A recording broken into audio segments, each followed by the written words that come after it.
கேப்சிகமும் கொத்தமல்லி தலையும் வச்சு சூப்பரா இட்லி தோசைக்கு ஒரு சட்னி பண்ணலாங்களா?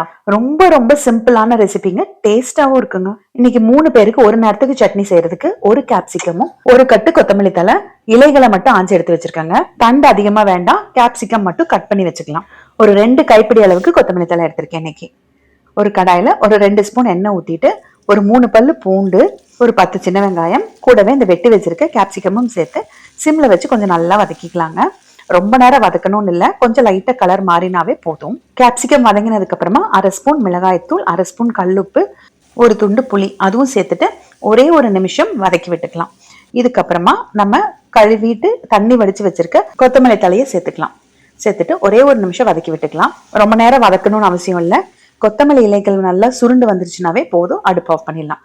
நல்லா ஆறினதுக்கு அப்புறமா மிக்சி ஜார்ல போட்டுட்டு தண்ணி ஊத்தாம ஓட்டி எடுத்துக்கோங்க முதல்ல. அதுக்கப்புறமா கொஞ்சமா ஒரு 1/4 டம்ளர் மட்டும் தண்ணி ஊத்தி கொஞ்சம் அரைச்சு எடுத்துக்கோங்க. அவ்வளவுதான், சட்னி ரெடி ஆயிடுச்சுங்க. கொத்தமல்லி தலையோட தண்டு நிறைய சேர்த்தீங்கன்னா கசப்பிடிக்கும், அதனால இலைகளை மட்டும் கொஞ்சம் சேர்த்துக்கோங்க. இலசா இருக்கிற தண்டை சேர்த்துக்கலாம். இப்ப இதுக்கு தாளிக்கிறதுக்கு 2 ஸ்பூன் தேங்காய் எண்ணெய், தேங்காய் எண்ணெயில தாளிச்சாதான் அது ஃபிளேவர் நல்லா இருக்கும். கொஞ்சம் கடுகு, உளுந்து பருப்பு, கருவேப்பிலை தாளிச்சிட்டு சட்னியோட மிக்ஸ் பண்ணிட்டு இட்லி தோசைக்கு வச்சு சாப்பிட்டு பாருங்களேன்.